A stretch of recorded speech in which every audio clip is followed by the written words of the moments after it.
American Sign Language, this has been a long journey, and I'll tell you how.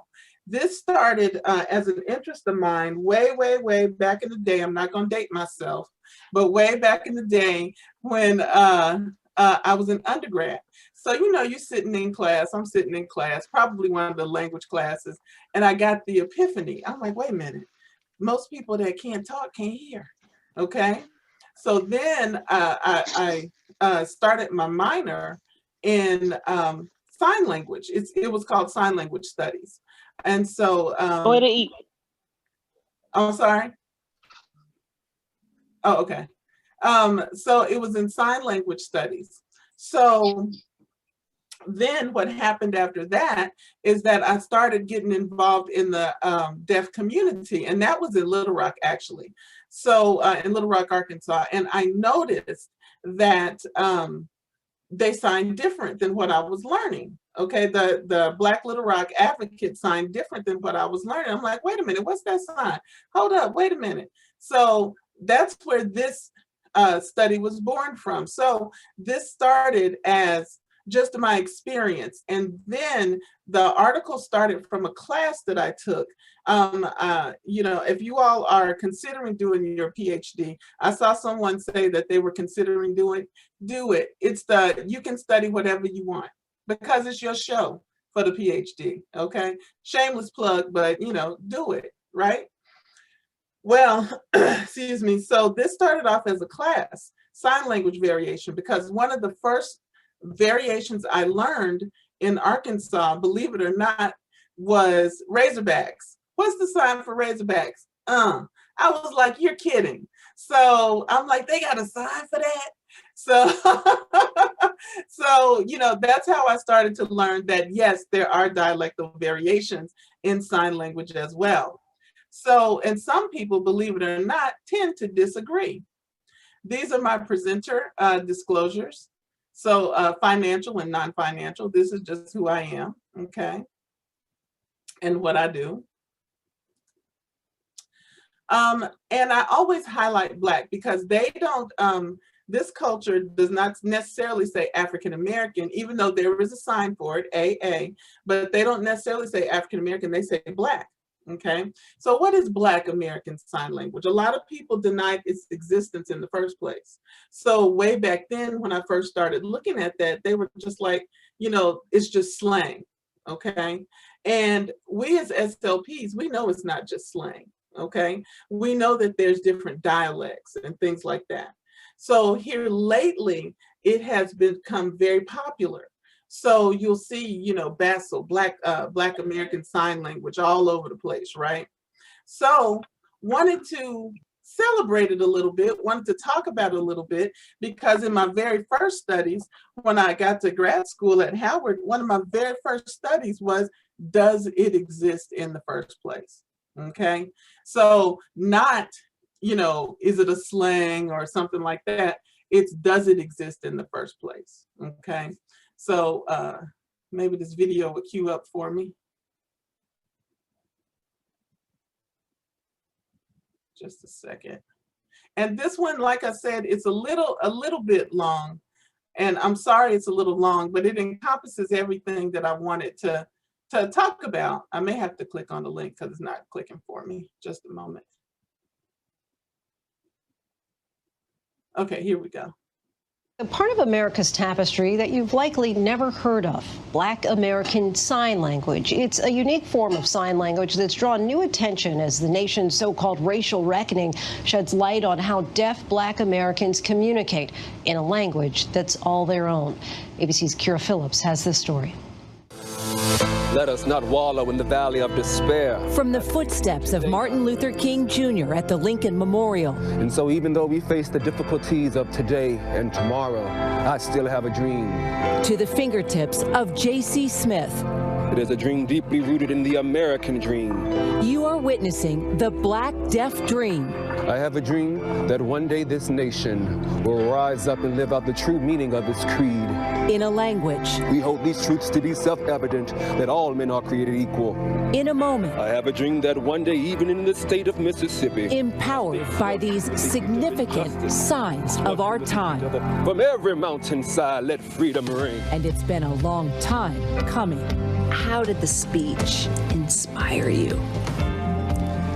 Well, the speech inspired me as a Black deaf man, living in this world, knowing that opportunities may not be granted to me. And every day, I knew that I had to work 3 or 4 times harder to really get those opportunities that I wanted. And not only would J.C. Smith get what he wanted, he would become a part of a movement to celebrate and preserve a language born out of oppression and segregation. Why is preserving Black American Sign Language so important to you now? Because it's our language. It's our gestures. It's our vibes. It's how we communicate, how are we able to talk. Signing Black. I'm down with that. Oh, you are fierce. Much like Black history, Black American Sign Language grew from the roots of racism. Ain't no power like the power of the people. And when this country witnessed the recent racial reckoning, young Black signers took to social media to highlight the history of a language that has been suppressed for decades. The first American school for the deaf opened in 1817, but Black children were not allowed, so they had to create their own schools and their own way of communicating. Dr. Carolyn McCaskill is a professor at Gallaudet, the prestigious university for the deaf in Washington, D.C. At the age of 5, her only option for learning how to communicate was at the Alabama School for the Negro Deaf and Blind. When you learned Black American Sign Language, was that freedom for you? I did get that sense of freedom from being able to incorporate who I was and how I wanted to communicate. But that freedom forged another challenge: integration. Black and white deaf students were finally sharing classrooms, but not a common language. Black American Sign Language was different from American Sign Language. In order to survive, Carolyn had to learn the white way. I remember you telling me white is right. Yep, white is right. That's what I thought. That was what was prevalent. That was the thinking. So I learned that. I learned how to sign that way, and I actually put to the side the way I knew to communicate, to sign. And my friends, my Black friends, would say, "You're signing different, Carolyn." And you're signing like you're white. And I remember not liking that. I wanted to keep my way, my Black way of communicating, the way I would sign. And she did. Voted most ambitious, this honor student conquered communication through code switching. So when I was with white people, I would sign that way. And then when I was with Black deaf people, I would communicate a different way. How did that feel?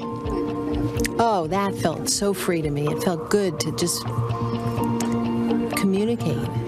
That was who I was. That was my culture. That was my identity. A life, language, and labor of love, all part of Dr. McCaskill's new book and her new role as founding director of Gallaudet's first ever Center for Black Deaf Studies. Let's have some fun. Show me some signs in ASL and BASL. So this would be an ASL. I would say stop playing. Stop playing. In BASL, I would sign it this way. Are you tripping? Are you tripping? I love that. Her protege, football star, and Black Student Union leader, J.C. Smith, by her side. Show me some of your favorite signs in BASL, okay? You can say, "That's nice. Nice car." But we probably gonna think, ooh, tight. tight. Ooh, that thing tight. It's more flavor. Okay. Oh, A little salt on there. A little salt.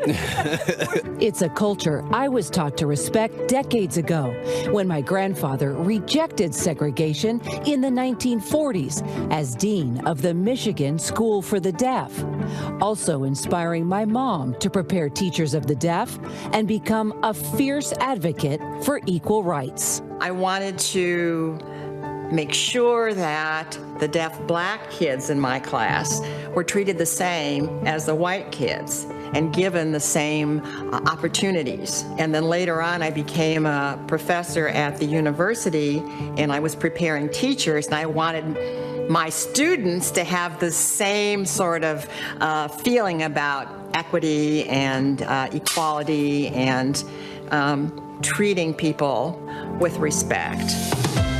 When we allow freedom to ring. Equality J.C. Smith dreamed of. Every state and every city. Equality Dr. Carolyn McCaskill created. Part of it is to preserve the history and the language and the culture of our people and the Black deaf experience. Hands that speak volumes. Free at last, free at last. Thank God Almighty, I'm free at last.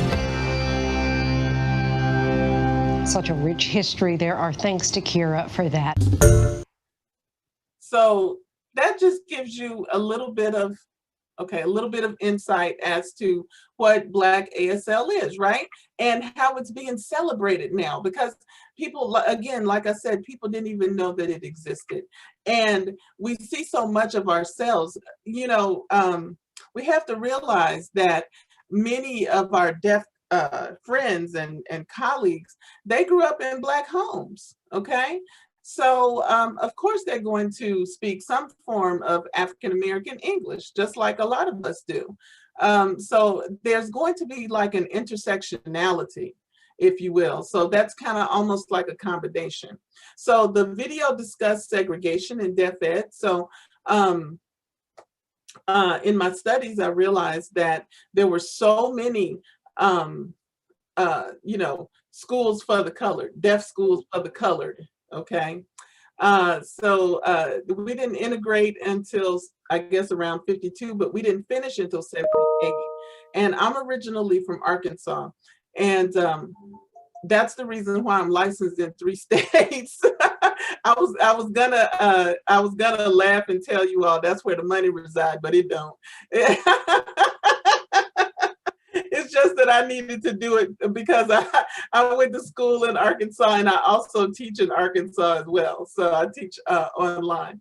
But the Kendall School, if you're familiar, they allowed Black students, okay? And Louisiana, of course, was the last state in 78. My mother in Arkansas was one of the first, she was the first integrated class in my hometown, and that was in 70. So, you know, it took a long time. It's not that long ago. So this is how they feel that this Black ASL, you know, was developed, okay?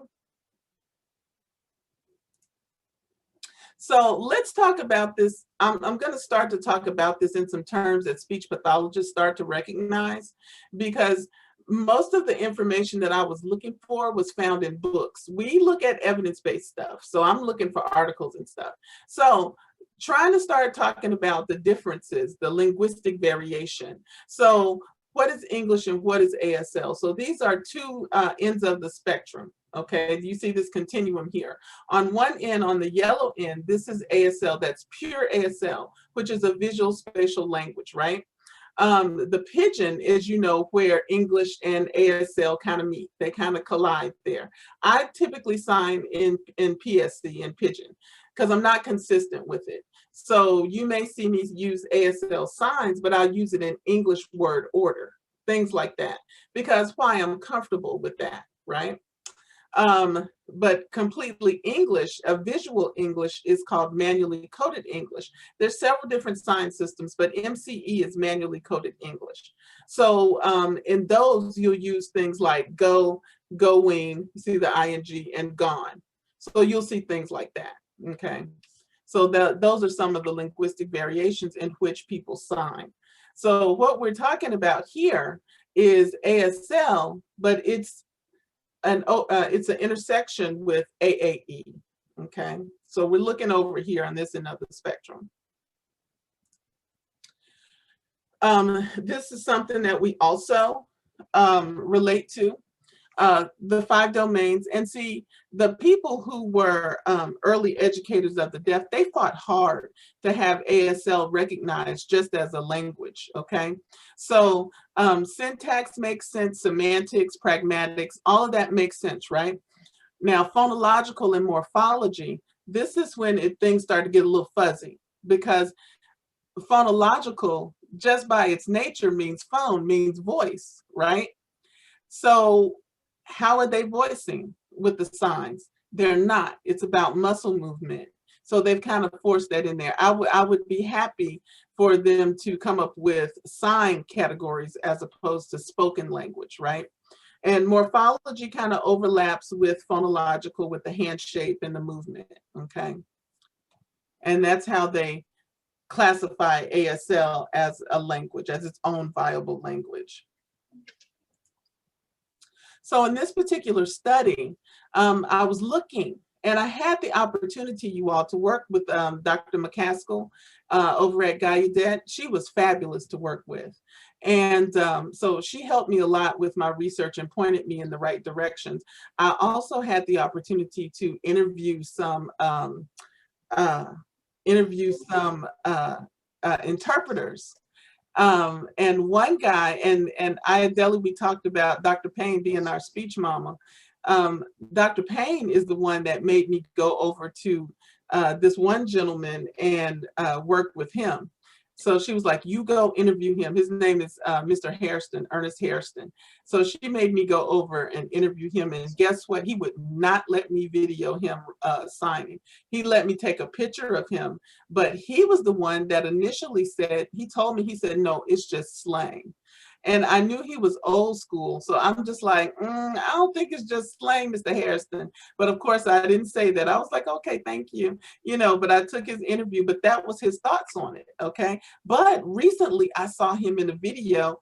Not only did he let the people record him signing, he was saying, yeah, that it is a thing now. There is a dialect called, yes. I was like, I wish I could get to you.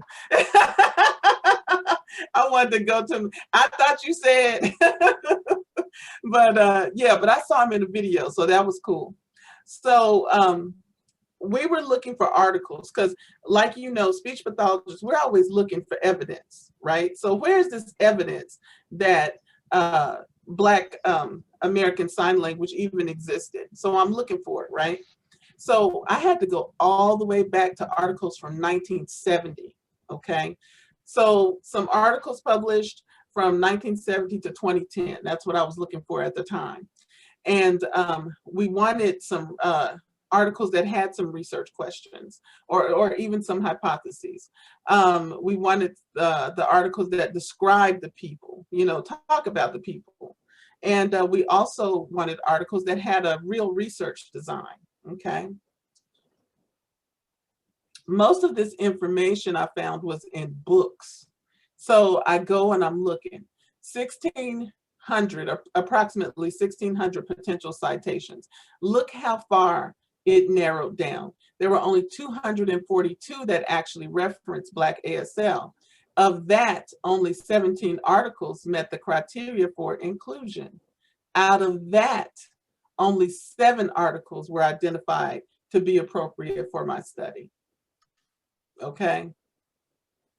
Most people, like I said, they talked about it in books or chapters in books, and they just mentioned it. They didn't, you know, document anything. They didn't do any studies. They didn't do any research on it. They just documented it. Okay. This is how we determine which articles were which articles would go into the study, which ones qualified. And I did this with my professor in doc school. So these were some of the quality assessment indicators. So these are things that we're looking for to see if, yeah, it's really a scholarly article, okay? So only 7 of them met these criteria, okay? And of the results, of course, yeah, only 7. And yeah, there was scholarly evidence that there is a dialectal variation called Black ASL. So since we had it, what were the differences? Where did we find those differences that were reported in the literature? What makes it so different? So we found it in the areas of semantics and lexical, pragmatics, and phonological. So that's where the main differences were found. And as you can see, we go all the way back to the 70s. This is 76. These authors worked on this large study. And initially they thought it was just signers from the South, okay? And not understanding that, yeah, it is from the South, because I guess the Southern dialects were very different, but it's also regional dialects as well, okay? So they need to do more research in that area of regional dialects in other areas, not just in the South, but they did a whole big study of Black signers in the South. And these were some little differences here that show just some subtle differences between Black ASL and mainstream ASL.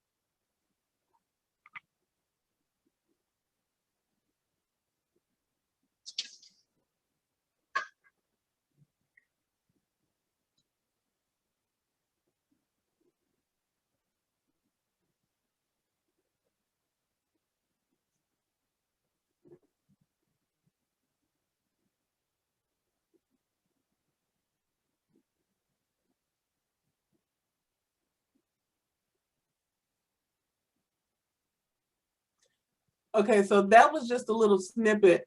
I wanted to show you, they were talking about Dr. McCaskill, and wait a second, here earlier, they're taking a class from Dr. McCaskill, and they made a, wait a second. She has a sign name, okay? And this is kind of important in deaf culture. People will give you a sign name. See that little C on her hip. That little C on the hip is her sign name, okay? I got my sign name, and it's from how she used to walk, just so you know. So that's just a little tidbit, but they said she used to switch when she walked. So the C is by her hip because she was switching. My sign name is here. It's A for Andi, and it's Andi the girl. And they thought that was cute because girl is right here too. But you put an A right here because in school, you know, there was Andi, you know, that was a guy's name. And so they used to call me Andi the girl. So that's how I got mine. Also, you can see the pragmatic differences. You see the body shifts, okay? And body shift is a large part of ASL.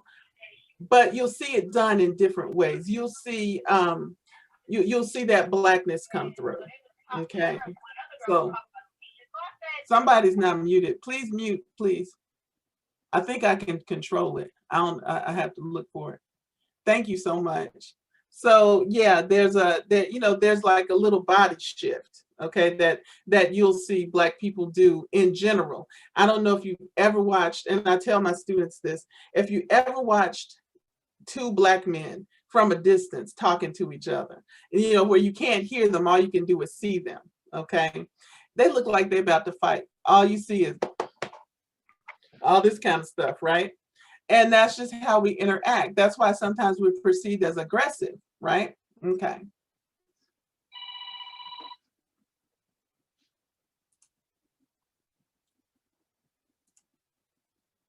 And oh, I wanted to show you too, and this is funny because you know, this is how Black people think of stuff, but the sign for pregnant was here. The mainstream way is here, as pregnant, like, you know, you show the stomach, right? Well, in Black ASL is here, stuck, because you stuck with a baby. So you'll see that, okay? So in discussion, it talks about the African American influence on American Sign Language. So we talked about those different styles. We talked about how Black deaf signers utilize, they utilize the rules of ASL, but they modified them, and they modified them to the cultural and stylistic expressions of the Black community. They use a lot of signs that that I guess replicate Africa, and you know, things like that. And so I think they've changed that one. Africa, it was done like the shape of Africa, but it was also said that this was the kind of the shape of a Black woman's booty. So they changed that when they used something else, I believe now. But I've seen Africa quite a bit, or Africa on the nose. And so that can be offensive too, because of the nose. Now, when you look at the last one, Black deaf signers have often been critiqued for using too much expression or large use of signing space. Expression, facial grammar is part of the language, part of ASL. But it was so very natural for me to learn sign language and to enter the deaf community, because this was natural for me. And I got good points when I would do my videos for class. And they were like, oh yeah, you know, your expression is good. Because I wasn't afraid to use, you know, facial grammar, right? But at the same time, I got points taken off for using a large signing space. Black people can be very expressive, and the signing space is supposed to be here, okay? It's supposed to be like a box. And so you're supposed to sign in this signing space, right?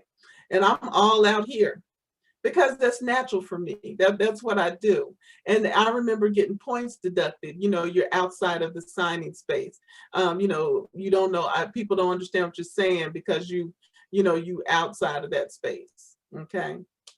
So, and then the thing with the voice is, some of the older African Americans don't necessarily use their voice because they just don't. And but the younger ones tend to use their voice. I have no idea why that's so different, but a lot of similarities and a lot of crossovers. Okay, you saw the "my bad." Okay, so that's something that we say in Black culture as well. And of course, there's a sign for it. All of you saw tripping, you know, like what's wrong with you? You tripping? So that kind of thing. So in conclusion, I wanted to give some implications for speech pathologists and for other professionals. Literacy is always a problem with the deaf culture, okay? Since they do not speak English, you know, it's about reading English, okay? And they may not be able to read English. Most deaf people read on a 3rd or 4th grade level, okay? However, storytelling is a big part of African American culture, and it's valued because we like to tell stories and we sit around and talk and kick it and, you know, talk about that. So if you're working with this group, you need to become familiar with deaf and African American cultures, okay? Their signs are gonna be different, that's okay. Some of the signs, don't be afraid to ask, what is that? What does that mean? Because a lot of deaf Black, they love using those expressions. They like a lot of wordplay, and the wordplay is on the fingers, on the hands, okay? Interpreters need to have a cultural perspective, historical and cultural perspective of some of the meanings of different words. And you know how we use proverbs and things like that. So they need to become familiar with that. The N-word. The N-word, there's a sign for the N-word. And it's uncomfortable for interpreters, but they need to use it because it can be viewed as offensive if they alter it, okay? So, and also have some resources because they're double minorities, this group is. And so they have some economic disparities and a lot of educational challenges, okay?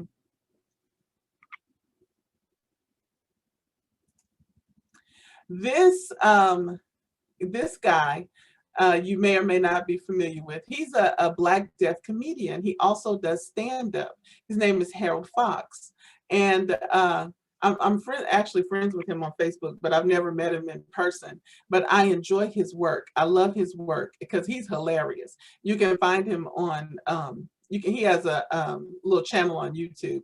But wanted to give you a little snippet because, of course, you know, we never think about it, but Black deaf people, they want to discuss the issues that we have in the community. They enjoy talking about different things that go on in the community, okay? And this is his version of Fox News. I think he does one like every week, but he's hilarious, okay?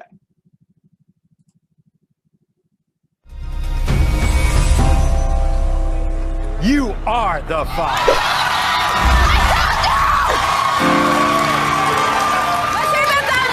When it comes to...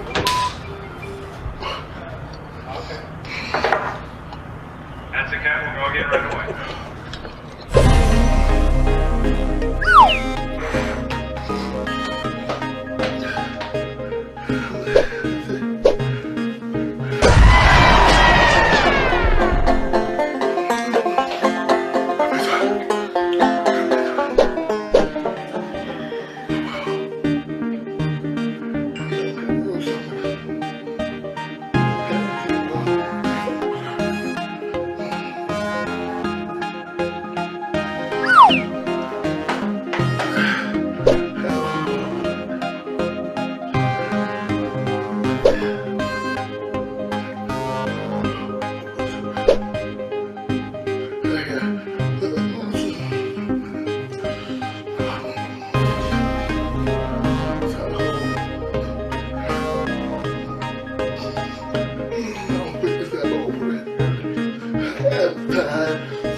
So you saw a lot of Black ASL in that clip.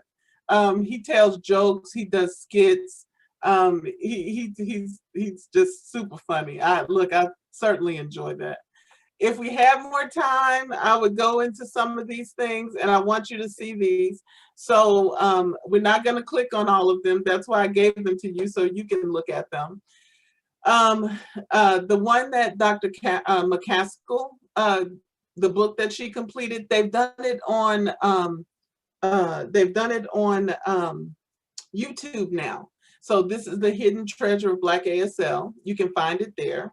Nakia Smith is the young lady that was posted in our sisters group, and somebody posted it, I'm not sure, but this is the young lady that's signing with her dad. I think it was her dad, and she's signing, she's 22, and she's signing with her older parent in order to show Black ASL, so that was cool.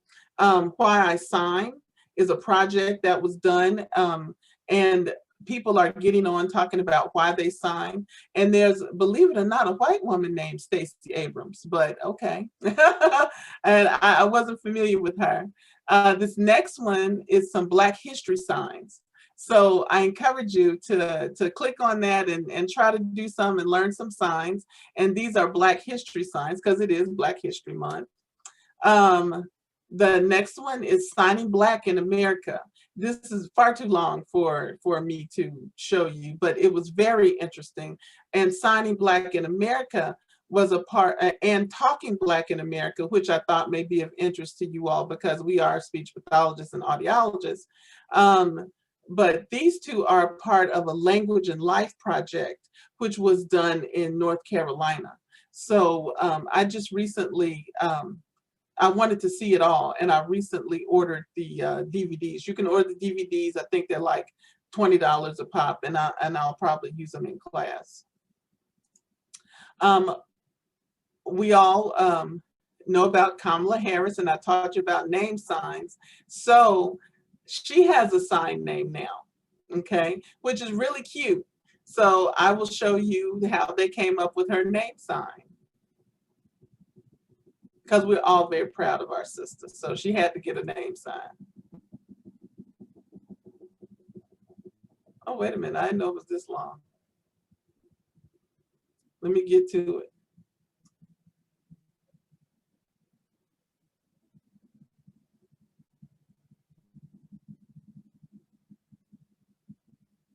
So basically what they're saying is Black women and Indian women came up with these discussions on what kind of sign to, what kind of name sign to give her. Let me move forward to it.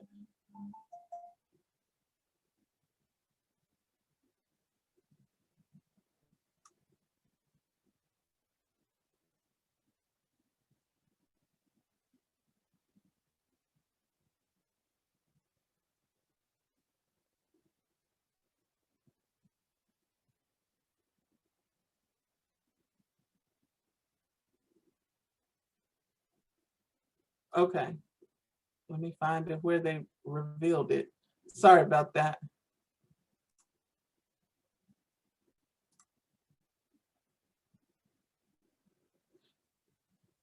So she, her name means a certain thing already. Okay, so here it is.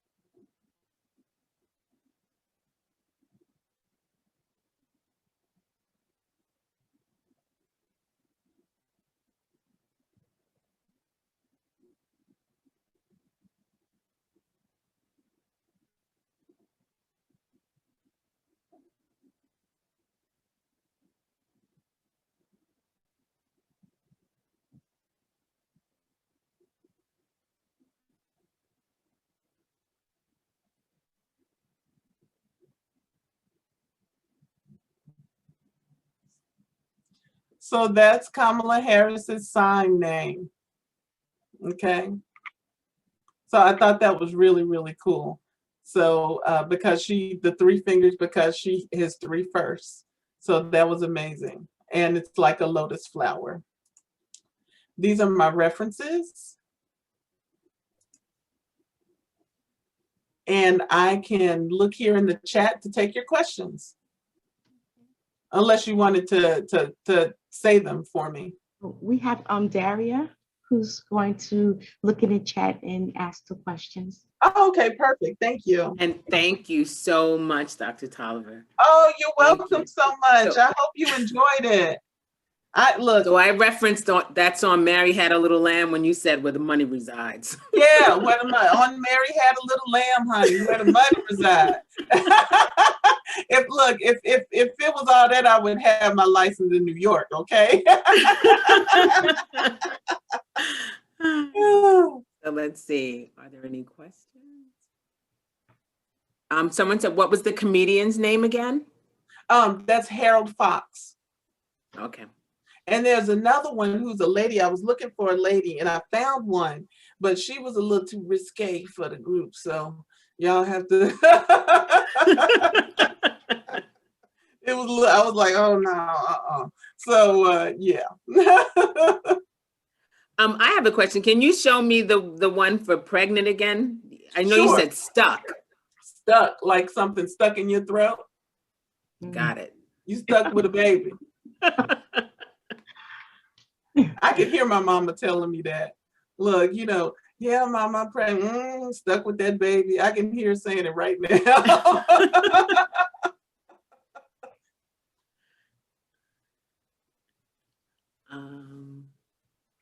Lots of thank yous. Wait, I see one. Someone asked, is there any way to share this presentation with her undergrad students, their future SLPs and learning at ASL? I gave Terry a PDF of my presentation, so she can share it with you. Yes, I'll share it. Okay. Thank you. Oh, that's so nice. Thank you.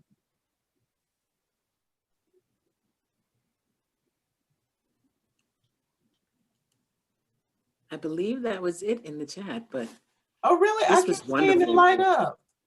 There's a few more coming up right now. Okay. Oh, okay. Schools that you're not gonna find schools that teach Black ASL. They may acknowledge it, but they won't teach it per se. That's something you'll have to learn in the community. You know what I'm saying? When you're out talking to people, and that's when you'll find out. I get what you're saying. I get what you're saying.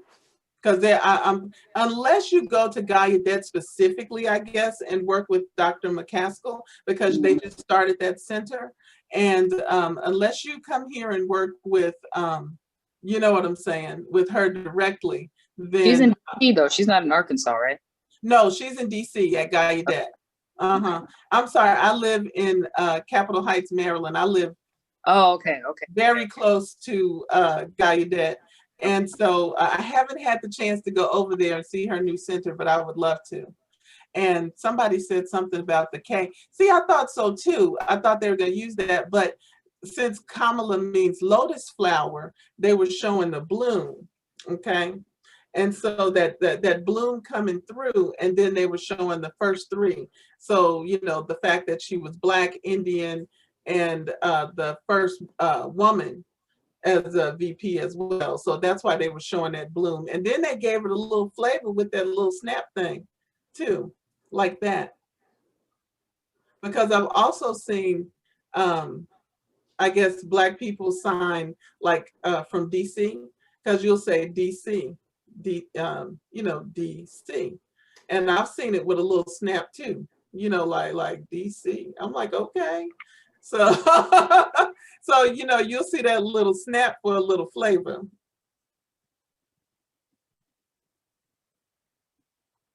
Is there anyone from the audience who would like to ask questions?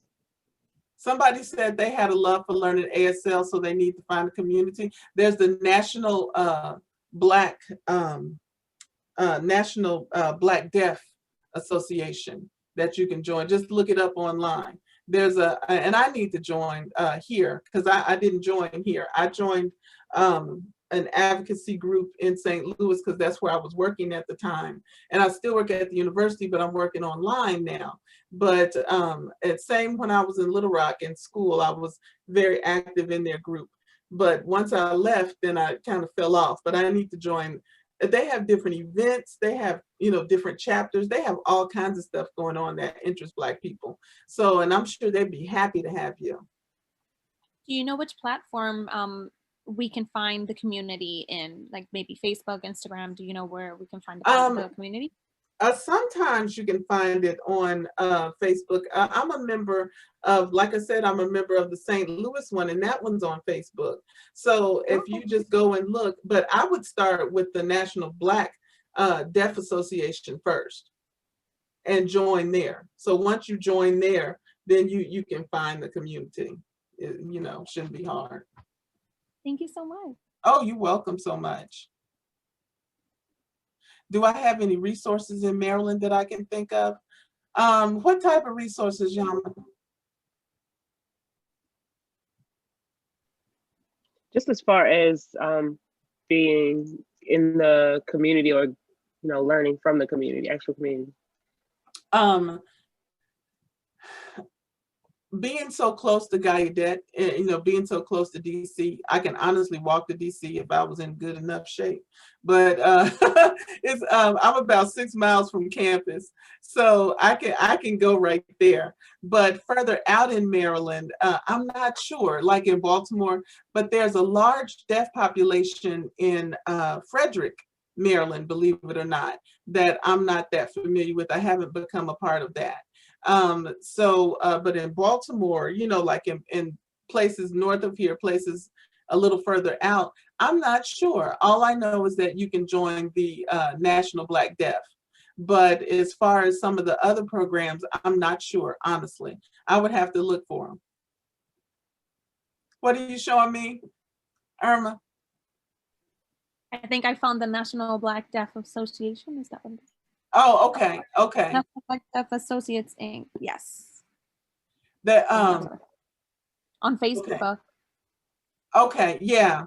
You can join, and you can, like I said, before COVID, because somebody's asking me about deaf chats online since COVID. Yes, they were already doing things online because since, you know, of course, there's no voice being used. Everything, they're pretty visual. This is a pretty visual group. And so they had something, I don't know what it's called, but I know the sign for it, of course. This is the sign for it. And you could see each other, they could talk to each other on TV. So they had a device that was provided by the state, and you could see each other on TV and use it to talk without the use of an interpreter. Okay, because you can always use a relay system, of course, but now we have so much. I mean, people use FaceTime, all sorts of things to chat. Of course, they're going to text anyway, but FaceTime and whatever kind of, you know, technology that they use to see each other. So deaf people are looking at each other and talking, and without the use of this, gosh, I don't know what the English terminology for it is. I just know the sign. I'm sorry. But sometimes I do that. I have trouble with putting words in English that are concepts in ASL, so I'm sorry. But everybody's online. I'm sorry, what'd you say? I wish I had that problem, not being able to translate between two languages. You know what happened? Sounds like a nice problem to have. Yeah, well, it's a weird problem to have because I didn't learn ASL until I was in my 30s because I had, look, it's a whole story, but I had dropped out of school and went back to school in my 30s after 9/11 because y'all know 9/11 messed a whole lot of people up. So when I went back to school, that's when I started learning ASL. And I was like, wow. You know what I'm saying? That, you know, and I knew I was there when I started dreaming in ASL, because every now and again I would dream in ASL. I'm like, I'm in, I got it now. Because when I start, if I'm dreaming that somebody's signing to me and I understand, they're like, hey, you know what I'm saying? So, oh, hey, Juliet? She says, are the deaf communities open to hearing people coming in and being educated on the culture? Absolutely. They are, they're very interested. They're happy that people come in and they want you to keep on coming. So, and I promise you, when you stop coming, and then like if you stop and then you come back, they'll be looking for you. And they're like, you know, where you been? Yeah, where you been? Because whenever I go to visit my friend Ella, when I'm in Little Rock, she'll straight up at where you been? You know, and then my signing had fallen off, right? And so there was one lady, she had done my hair before, Carol. And so when she saw me, you know, she's signing like she normally do. And I'm like, you know, please, you know, look, slow down for me, slow down, or repeat, you know. And she was like, look, you gonna have to catch up. And she was just like, yeah, that look, gave me the blues. She was like, okay, I'm like, okay. They look, give you a hard way to go. It's like, you're gonna have to catch up now. So that was pretty cool. Because yeah, they want you to come and they're gonna be looking for you. Because when I went back to school to finish my undergrad, they wanted me to be an interpreter. They were like, you know, you don't need to do that speech path stuff, because you know a lot of them aren't really that interested in speech pathology. So they're like, you don't need to do that speech path stuff. You need to come and be with us and be an interpreter because we need you. So how long did it take? Oh, wait a minute. Somebody said they started learning in 2010. Yeah, I mean, you know, I started learning in 2002, and I think maybe 2003, and I was 33 when I started learning. How long did it take? Not long, because it follows life. Okay, you know, like milk, for example, and you all have probably seen baby sign and stuff like that. That's milk. That's milking a cow. That's not hard. Home, yeah, milking a cow. Home is this. Okay, this is where you eat and where you sleep. So home. Okay, so that, you know, a lot of it follows life. You saw Harold Fox show how it was raining. Okay, that looks just like a big onpour of rain. Okay. Would I suggest people start by learning ASL? Depends on what you want to do with it. If it's something that you want to study, then I would say yes, learn basic ASL first. But if it's just something you're interested in and you enjoy being around the people, like I do, you know, I want to talk to everybody and be around everybody. But if it's something you want to study, yes, learn mainstream ASL, take classes. If not, just go and interact. Go and interact with the Black community, Black deaf community. So yeah, I think so too. I think that's great to do if that's just something you enjoy doing or you want to do. And oh, that sounds good. BASL dancers, okay. Is there a social media profile? Oh, I'm on Facebook. That's the only one. Yeah, hit me on Facebook. And I'm it's Andi, and I of course you know my nickname. Andi and Tracy are my nicknames. And y'all know how Black people get down. My name is Andrea Latrice Toliver, okay? My family calls me Tracy. I think they named me Andrea Latrice just so they could call me Tracy. Andi is something that I picked up later on, probably actually in 8th grade. White cheerleaders gave me that name. So, and Andi kind of stuck. So, well, academically, but I'm Andi, and you'll see Tracy Toliver-Smith, and that's who I am on Facebook.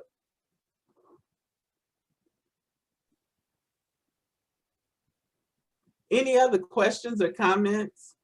Because this is something that I love. I just appreciate you all inviting me to do this, because this is something that I just really love. You too, Irma, love you too. Because this is my joy. Oh, thank you all. I'm glad it was amazing.